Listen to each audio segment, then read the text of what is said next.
শরীফ জামান ভাই, আপনি দেখতেছেন, আপনি একটু আগে আসাতে আমার লাইফটা নষ্ট হয়ে গেছে। যা কথা বলতেছিলাম, এই যে ইনভাইট জানালাম শরীফ জামান ভাই। হ্যাঁ, পাচ্ছি, আমি তো আপনাকে দেখতেছি, ইনভাইট জানাচ্ছি, দেখেন অ্যাড করছি আপনাকে। নাহলে আপনি ওখান থেকে আমাকে অ্যাড করেন, এই যে চলে আসছেন তো। জি ভাই। আসসালামু আলাইকুম ভাই, ওয়ালাইকুম আসসালাম। আসলেন তো। ভাই। আপনি মেসেঞ্জারে ফোন করাতে আগে যা লাইভ করছি শিমুলের সাথে সব মনে হয় ডিলেট থেকে আবার চলে যাবে, বুঝছেন? আলী ভাই সমস্যা, আলী ভাই আমি আমি এই প্রযুক্তির সাথে অ্যান্ড্রয়েড ফোনের সাথে ওই পরিমাণ আপডেট না। হ্যাঁ, ছেলেকে ছেলের কাছে আপনি ছেলের কাছে দৌড়ে গেছি, আপনি ছেলেকে বলতেছি আপনি ক্যামেরা নামান, দেখা যায় না আপনাকে, আপনি ক্যামেরাটা নামান, ক্যামেরা আরো নামান। ক্যামেরাটাও না না, এখন। হ্যাঁ আরো নামান, আরো নামান, ওই যে প্রথম ঠিক ছিল। এই ঠিক আছে, হ্যাঁ এখন ঠিক আছে। ঠিক এইভাবে থাক, আচ্ছা আচ্ছা আচ্ছা নামান, তাহলে আপনাকে আবার আচ্ছা দেখা, আচ্ছা আচ্ছা। বুঝছেন? আমি আসলে ভাইয়া লাইভে কিভাবে জয়েন করতে হচ্ছে আমি নিজেও বুঝতে পারতেছিলাম না। তারপর ছেলের কাছে দৌড়ে গেছি, ছেলে কিভাবে কিভাবে খুঁজে বের করে তারপরে আপনাকে জয়েন করতে হয়েছে। না, ছেলে জানবে, যেহেতু ফেসবুকে আপনি আছেন, ওখানে আমার discovery of coins page searching এ দিলে চলে আসবে, আপনি অ্যাড করে নিয়ে লাইক এবং ফলো দিছেন বিধায় আসতে পারছেন। তবে ক্যামেরাটা হ্যাঁ হ্যাঁ হ্যাঁ। ভাই, ক্যামেরাটা নামান, নাহলে আপনাকে কেউ দেখতেছে না। এই এখন কি ঠিক আছে? আরেকটু নামান ক্যামেরাটা। এই হ্যাঁ, এবার ঠিক আছে। এবার মনে করেন আপনি হয়তো দেখতেছেন, আপনার পুরো দেখা যায়, আসলে তা না। মানুষ আপনাকে এতটুকু পর্যন্ত দেখতেছে, বুঝতে পারছেন? আচ্ছা আচ্ছা আচ্ছা আচ্ছা, এই হচ্ছে, বুঝতে পারছি বুঝতে পারছি। আমি দেখাচ্ছি আমার একেবারে কোমর পর্যন্ত, আমি নিজে দেখতেছি দেখা যাচ্ছে, আসলে তা না। আমাকে দেখতেছে এই পর্যন্ত। যদি আচ্ছা আচ্ছা আচ্ছা ল্যাপটপ হইতো তাহলে আবার বড় করে দেখা যেত, ল্যাপটপ থাকলে। তো যাই হোক, আচ্ছা আচ্ছা। একটু সম্বন্ধে আপনার, আচ্ছা আমি সময় নিব না আজকে। আপনি একটু ওই যে কয়েকজন জানতে চেয়েছিলেন এখন নোট প্রিফিক্স বা এগুলো, মানে একটা নোট সম্বন্ধে আপনি বলেন যে এটার প্রিফিক্স এরকম, বা আপনার যেটা ভালো লাগে আপনার উপর ছেড়ে দিলাম, কারণ আবার পরে হয়তো আবার আসবেন। আমার আপনার জ্ঞান থেকে একটু শেয়ার করেন, নতুনরা যেন শুনতে পায়। হ্যাঁ, অবশ্যই অবশ্যই। আমি স্পেসিফিক কোনো কিছুর উপরে না বলি, আমি একটু ওভারঅল সবকিছুর উপরে ডিপেন্ড, মানে গ্লোবালি নোট এবং কয়েন কালেকশনটার উপরে একটু বলি। হ্যাঁ, আমি হ্যাঁ, আলী ভাই, হ্যাঁ পার্সোনালি আমি যেটা মনে করি, আহ, শখ জিনিসটা ইন্ডিভিজুয়াল ভেরি করবে। প্রত্যেকেরই আলাদা আলাদা জিনিসের প্রতি শখটা ভেরি করবে। কারো ব্যাংক নোট, কয়েন, কারো ম্যাচ বক্স, কারো অ্যান্টিক, কারো ফিলাটলি, এভাবে ভেরি করতেই পারে। তবে একটা জিনিস, যে যেটাই কালেকশন করে, আমি আমার নিজের অভিজ্ঞতা থেকে দেখছি এটা আপনার, এই যে ও ফাইন, দেখা যাচ্ছে গলা পর্যন্ত, বুঝতে পারছেন? বুঝতে পারছি বুঝতে পারছি। হ্যাঁ হ্যাঁ হ্যাঁ হ্যাঁ। আমি মনে করি যে আলী ভাই, প্রত্যেকের কালেকশনের একটা নির্দিষ্ট বাউন্ডারি থাকা উচিত, একটা বাউন্ডারি থাকা উচিত। যে আমি বাংলাদেশ নোট কমপ্লিট করব বাংলাদেশের স্বাধীনতার পর থেকে। এরপর আমি যদি ফরেন কালেকশন করি তাহলে আমি কি কান্ট্রি ওয়াইজ প্রত্যেকটা নোটের কালেকশন করব, নাকি প্রত্যেকটা কান্ট্রির প্রত্যেকটা ডিনোমিনেশনের নোট কালেক্ট করব? তার কালেকশনটার একটা বাউন্ডারি থাকা উচিত। না হলে আমি দেখছি আলী ভাই, আমি নিজের অভিজ্ঞতা থেকে দেখছি, আমি কখনো ফরেন কালেকশন করতেছি, নোটটা পছন্দ হয়েছে, কেন করতেছি নিজেও জানি না, পাশাপাশি বাংলা নোট কালেক্ট করতেছি, কিছু কয়েন কালেকশন করতেছি, কিন্তু দিন শেষে একটা বছর পরে যেয়ে দেখলাম যে আমার কালেকশনটা টোটালি কোনো গোলের দিকে যাচ্ছে না, কোনো টার্গেটের দিকে যাচ্ছে না, আমার কোনো কিছুই কমপ্লিট হয় নাই, সবকিছুই আনকমপ্লিট, কিন্তু মাঝখান থেকে আমার অনেক টাকা, অনেক পয়সা নষ্ট হইলো, সময় নষ্ট হইলো। এই জন্য আমি নতুন যারা কালেকশনে আসতেছে বা যারা নতুন কালেক্টর, আমি ওনাদেরকে অ্যাডভাইস করব যে কিছু সিনিয়র কালেক্টরের কালেকশন দেখা, এটা খুব জরুরি। আমার ব্যক্তিগত মতামত যে যে কোনো কালেক্টর, নতুন কালেক্টরদের উচিত সিনিয়র কালেক্টরদের কিছু কালেকশন দেখা এবং নিজের কালেকশনটাকে একটা সার্কেলের মধ্যে রাখা, তাহলে তার টাকা পয়সা নষ্ট হবে কম এবং তার কালেকশনটা একটা হোক ছোট একটা লক্ষ্যমাত্রাটা তার হয়তো ছোট থাকবে, কিন্তু তার কালেকশনটা একটা সেট আপে থাকবে, এলোমেলো হবে না।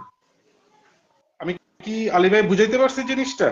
ভাই আপনাকে অনেক ধন্যবাদ। আমিও প্রায় সময় এই কথাগুলো লাইভে এসে যেদিন থেকে আসি সেদিন বলি, সবার নাম উচ্চারণ করি, সবাইকে আপনি কথা, এই জন্য আপনাকে অনেক ধন্যবাদ। আপনার সাথে আমি একমত।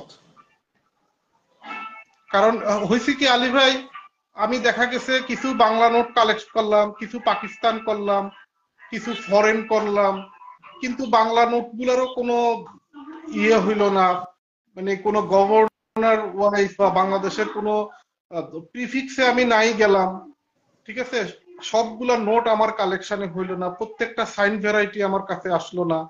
কিন্তু আমি এখান থেকেও কিছু করছি, ওইখান থেকেও কিছু করছি, কেন করছি বা কিভাবে করছি। মাঝে মাঝে একটুখানি হাত উঠেলে একটু থামেন, ক্যামেরাটা আপনার মোবাইলটা নামান, আবার উপরে চলে গেছে, নামান। আচ্ছা আচ্ছা আচ্ছা, আমার হাতে তো, আমার হাতে সেজন্য। হ্যাঁ, আরেকটা কথা আমি একটু বলি, আমাদের রুবেল ভাই আমাদের রূপক ভাইয়ের বড় ভাই। গতকালকে হঠাৎ আচ্ছা করে আচ্ছা আচ্ছা গতকালকে কি একবার লাইভে আসতে চেয়েছিল, আমি খেয়াল করি নাই। কথা হয়েছে, রুবেল ভাই আমেরিকা থেকে দেখতেছে, আপনার কথাগুলো শুনতেছে, ওয়েল ডান, খুব গুরুত্বপূর্ণ কথা। আমি অনেক খুশি হয়েছি রুবেল ভাই, আপনাকে ধন্যবাদ লাইভে আসার জন্য। বলেন শরীফ ভাই, আপনি এই পরামর্শটুকু। হ্যাঁ, আমি এই জন্য বলবো যে আলী ভাই, প্রত্যেকটা নতুন কালেক্টরের আগে তার নির্দিষ্ট একটা মানে মাথার মধ্যে এই জিনিসটা তৈরি করা, একটা বাউন্ডারি তৈরি করা, যে আমি কি কালেকশন করব, এবং আমি প্রথম তাকে ওই বাউন্ডারির ভিতরে থাকাটাই আমি বুদ্ধিমানের মনে করি। না হলে তার প্রচুর টাকা পয়সা নষ্ট হবে। আর আরেকটা প্রসঙ্গ যেটা আহ, এখন বলতে হয় না, আমাদের যে ফেসবুকে এখন যেভাবে প্রতিদিন লাইভ হচ্ছে, কালেক্টররা প্রতিদিন লাইভে এসে, আমি নিজেও থাকি প্রত্যেকটা লাইভে, প্রচুর নোট কয়েন কিনতেছে, কিন্তু কে কিভাবে এইসব পেমেন্ট গুলা করতেছে, অবশ্যই আমি যতটুকু বুঝি হাতে গোনা হয়তো 4-5 জন খুব ভালো সলভেন্ট, বাট বাকিরা খুব প্রেসারেই কালেকশন করতেছে। তো আমি আরেকটা পরামর্শ দেব যে এভাবে প্রেসার নিয়ে কালেকশন করাটা জরুরি না, যে আমাকে কালেকশন প্রেসার নিয়ে আমাকে করতেই হবে। তো একটু স্থির হইতে বলবো, আমি সবাইকে বলবো যে একটু স্থির হন, সবকিছুই পাওয়া যায়, সবকিছুই কালেকশন করা যায়, একটু সময় দিতে হয়। কালেকশন আসলেই সবচেয়ে সুন্দর হয় আপনি যদি কালেকশনের সময় দেন, একটু ধৈর্য ধরেন।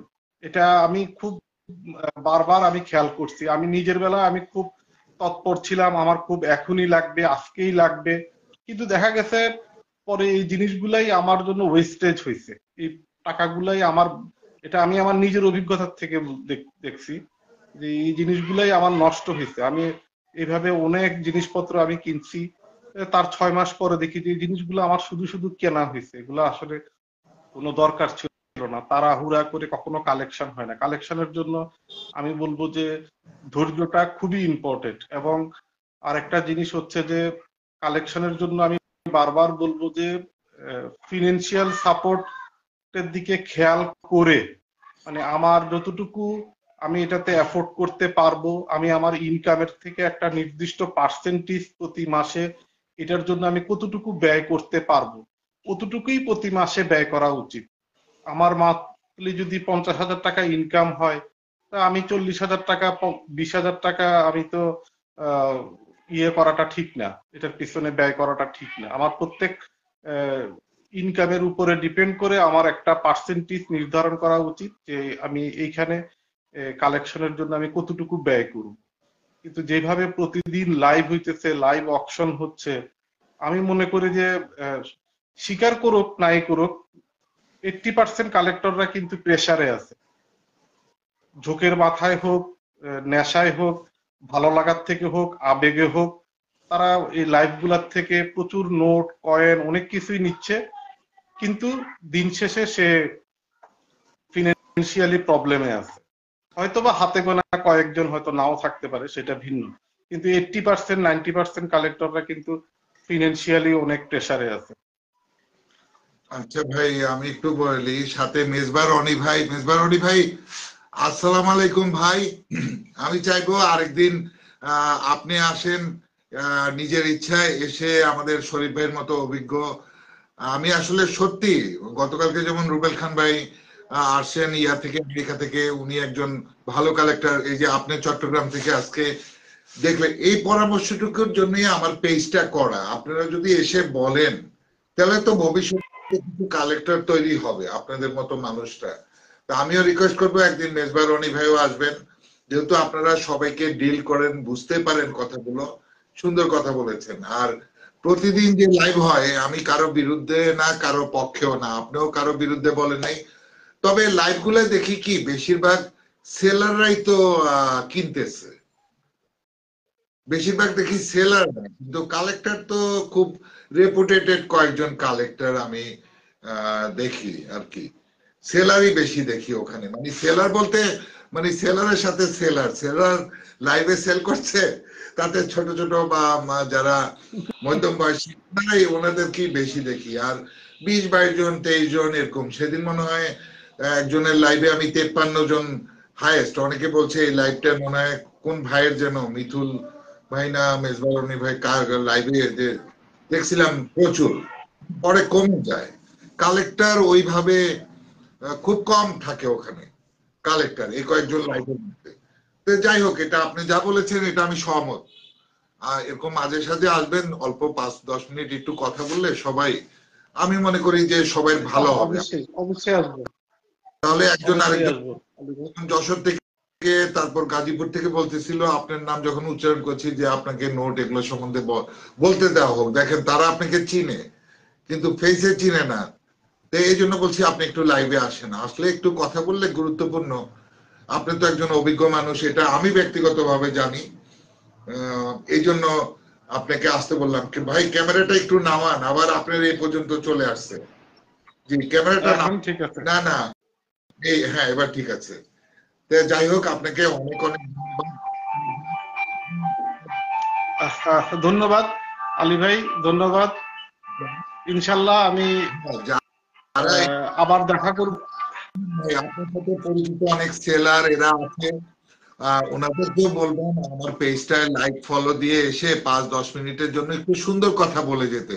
এতে হবে কি, গ্রামগঞ্জের বিভিন্ন জায়গার এরা, আমার এখানে প্রচুর ফলোয়ার আছে, এনারা দেখবে যে না আমাদের দেশে একজন সেলার আছেন, আমাদের দেশে একজন ভালো কালেক্টর আছেন, সংগ্রাহক আছেন। এতদিন তো মেলা বা ফেসবুকে সীমাবদ্ধ থাকেন, ফেসবুকে আপনার ফ্রেন্ড কত, 5,000 ধরলাম। আর যদি সিস্টেম করেন আর একটু বেশি হবে। কিন্তু তারপরেও দেশের বিভিন্ন প্রান্তে ছোটখাটো অনেক পড়ে আছে, যারা বলতে পারে না বা যারা কিনতে পারে না, হয়তো সে কিছু জমায় রাখছে এরকম।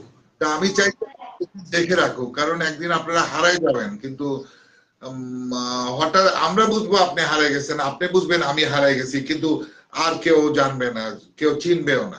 হ্যাঁ হ্যাঁ, অবশ্যই। হ্যাঁ, ভালো কথা একটু বলার জন্য, আমরা কারো বিরুদ্ধে কিছু বলবো না। না কারণ না, নতুন কালেক্টর আপনাদের পরামর্শটা পেলে হবে কি, সুন্দরভাবে সুন্দরভাবে আগাবে। এটাই আমি এই জন্য আমি, কারণ এরকম আগে পেজ ছিল না। আমি মনে হয় আপনি স্বীকার করবেন এরকম একটা পেজ তৈরি করছি। ঠিক আছে। আলী ভাই সত্য। আমি আমি হ্যাঁ, আলী ভাই, আহ, আমি আলী ভাই লাইভ থেকে বের হব। বের হওয়ার আগে আমি ফাইনালি আমি ওই কথাটাকে আমি আরেকবার রিপিট করে বের হই যে আচ্ছা, নতুন কালেক্টরদের উচিত হবে, হ্যাঁ নতুন কালেক্টরদের যারা নতুন আসতেছে, নতুন কালেক্টরদের উচিত হবে, প্রথম কথা হচ্ছে যে তাদের ধৈর্য ধরতে হবে, সবুর করতে হবে। যত বেশি সবুর করবে, ধৈর্য ধরবে, আমার বিশ্বাস সে তত ভালো কালেকশন করতে পারবে। দ্বিতীয় কথা হচ্ছে প্রত্যেকটা কালেক্টরের উচিত তার ফিনান্সিয়াল কন্ডিশনের উপরে খেয়াল করে তার কালেকশন গুলাকে আগায় নেওয়া, কালেকশন গুলা সংগ্রহ করা, বা যেটাই বলি। তৃতীয় বিষয়টা হচ্ছে যে সিনিয়র কালেক্টরদের কালেকশনটা বাসায় যেয়ে হোক লাইভ দেখা, এটাতে অনেক ভালো উপকার হয়। আমি কয়েকজন কালেক্টরের বাসায় যে আমি অনেক কিছু শিখছি আলী ভাই, অনেক কিছু মানে নিজের চোখে বসে সামনাসামনি দেখলে অনেক কিছু শেখা যায়, অনেক কিছু বোঝা যায় হ্যাঁ যে আমি কি করতেছি, হ্যাঁ ভাই কি করতেছে। আর প্রথম আরেকটা জিনিস হচ্ছে যে আলী ভাই আমার কাছে মনে হয় যে প্রত্যেকের কালেকশনটাকে তার একটা, ওই যে বারবার আমি একটা কথা বলি যে কালেকশনটাকে, আমার শখটাকে কোন দিকে নিয়ে যাব, কোন কি আমার শখটার একটা বাউন্ডারি তৈরি করা। কারণ আমাদের কালেকশনে দেখা গেছে, আমি এমনও দেখছি আলী ভাই, এক কালেক্টর আমার বাসায় আসছে, সে মূলত ব্যাংক নোট কালেকশন করে না, সে ম্যাচ বক্স ফিলাটেলি কালেকশন করে। সে আমার কাছে বাংলা নোট দেখে সে তো এক্সাইটেড, সে বাংলা নোট কালেক্ট করবে। সে 5-6 মাস একেবারে এলোমেলো বাংলা নোট কিনছে, 5-6 মাস পরে বলতেছে যে আমার কাছে আর ভাল লাগতেছে না। এখন বিষয়টা হচ্ছে কি, তাকে কি আমি আমার কালেকশনটা দেখায় ভুল করলাম? হ্যাঁ, আসলে দেখায়ও ভুল হয়েছে কিনা আমি সেটাও বুঝতেছি না। আমার কথা হচ্ছে যে একটা নির্দিষ্ট বাউন্ডারি থাকা উচিত। আমি আলী ভাইয়ের কালেকশন দেখলাম, আলী ভাই ফিলাটেলি করে, অ্যান্টিক করে, ম্যাচ বক্স করে, অনেক কিছুই করে, ওইটা আলী ভাই পছন্দ করে, আলী ভাইয়ের জন্য এটা ঠিক আছে। আমি যেহেতু ফিলাটেলি করি না, ম্যাচ বক্স করি না, অ্যান্টিক করি না, আমি আলী ভাইয়েরটা দেখবো না কেন? বাট আমি আলী ভাই করছে, আমাকেও করতে হবে। আলী ভাই এই জিনিসগুলো সংরক্ষণ করছে, আমাকেও করতে হবে। কিন্তু আসলে যতক্ষণ আমি আলী ভাইয়ের জিনিসগুলো দেখছি ততক্ষণই আমার ভিতরে এই জিনিসটা ছিল। এরপরে কিছুক্ষণ আবেগে ছিল, হ্যাঁ আবেগটা যখন কেটে গেছে তখন আমি দেখতেছি যে আসলে আমার জিনিসগুলা ওয়েস্টেজ হয়েছে, নষ্ট হয়েছে, টাকাগুলা নষ্ট হয়েছে। সেই জন্য আমি আলী ভাই, এটা আমার পার্সোনালি আমার একটা খুব, আমি এই জিনিসটার প্রতি খুব গুরুত্ব দিই যে নিজের কালেকশনটাকে একটা বাউন্ডারিতে রাখা। আমার শখটাকে আমি এইটা করব, আমি এতটুকুই করব, আমি আগে এতটুকু শেষ করি, এরপরে যদি আমার হয় আমি অন্যদিকে আরো কিছু বাড়াবো। বাট প্রথমে নিজের কালেকশনটাকে একটা গোল, একটা লক্ষ্যমাত্রা তৈরি করা। এলোমেলো কালেকশন করাটা খুবই বোকামি, খুবই বোকামি।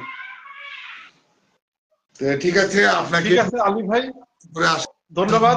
ধন্যবাদ আলী ভাই আমাকে সুযোগ দেওয়ার জন্য। আমি আমার ছোট্ট মেধা, যতটুকু আমার মাথায় আছে বা আমি বুঝি, আমি আপনার সাথে শেয়ার করলাম। দোয়া রাখবেন।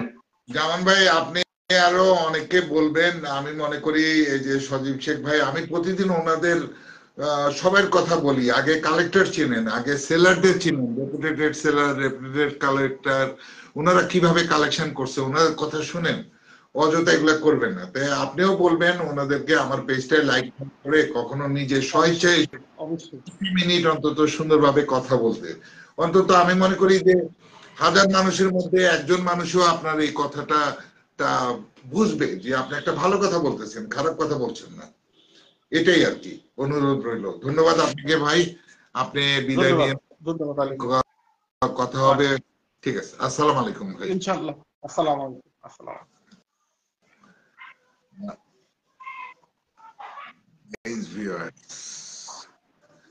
যাই হোক, সবাই আছেন, দেখতেছেন। রুবেল ভাইকে ধন্যবাদ, মিজান ভাইকে অনেক ধন্যবাদ। আপনারা যার যার মতো করে এই মূল্যবান কথাগুলো শেয়ার করে দিবেন। জামান ভাই আছেন, জামান ভাইকেও ধন্যবাদ। তারপর আমাদের বড়ুয়া দাদা আছেন, অনেকেই আছেন এখানে। আমাদের HR হৃদয় দাদা আছে টাঙ্গাইলের কালিহাতি থেকে। আশা করি আপনারা ওনার কথাগুলো শুনে আপনাদের ভালো লাগছে। আমাদের শরীফ জামান ভাই একজন অভিজ্ঞ কালেক্টর। যদিও আমি সবাইকে সম্মান করি, কিন্তু সবাই উল্টাটা আমার উপর ফেলে দেয়, বুঝছেন? এই হচ্ছে মজার ব্যাপার, এখানে একটা মজা আছে। এই মজাগুলো বুঝবেন না, এটা একটা আনন্দ দেয়। আজকের মতো এখানে শেষ করতেছি। আবার হয়তো কালকে সকালে বা রাতে এক সময় আসবো। যারা যারা থাকবেন অসুবিধা নাই, না থাকলে আমার ইউটিউব চ্যানেল ডিসকভারি অফ কয়েন্সে গিয়ে এটা রেকর্ডটাও দেখে নিতে পারবেন, বা পেজে এসেও দেখে নিতে পারবেন। যখন হুড়াহুড়ি করার কিছু নাই। ধন্যবাদ সকলকে। আজকের মতো বিদায় নিচ্ছি। ইব্রাহিম শেখ ভাই, বিদায় নিচ্ছি। দেখতে ভালো লাগছে, ধন্যবাদ। শাহেদ ভাই, শাহেদ মোহাম্মদ শরীফ ভাই, আমাকে দেখতে ভালো লাগছে, অনেক অনেক ধন্যবাদ। আমাকে ভাই, আমি আপনি সুন্দর কিনা আমি জানি না, আজকে আমি চুল টুল কাটালাম, একটু ক্লিন শেভ করলাম, মেয়ে আবার গ্লিজ করে দিল, বললো বাবা তুমি তো ফেসে যাও, সবাই তোমাকে দেখে, তুমি তো কালো হয়ে গেছো চোখের সামনে। তো বয়স হলে তো সবাই এরকম হয়, সে যৌবন থাকে, সবাই একটা সময় খুব সুন্দর থাকে। তো বিদায় নিচ্ছি, ভালো থাকবেন। আবার আগামী দিন যদি ইনশাল্লাহ বেঁচে থাকি তাহলে দেখা হবে, কোনো এক কালেক্টর বা যে কেউ আসে, পরিচিত হব। ধন্যবাদ সকলকে, আসসালামু আলাইকুম।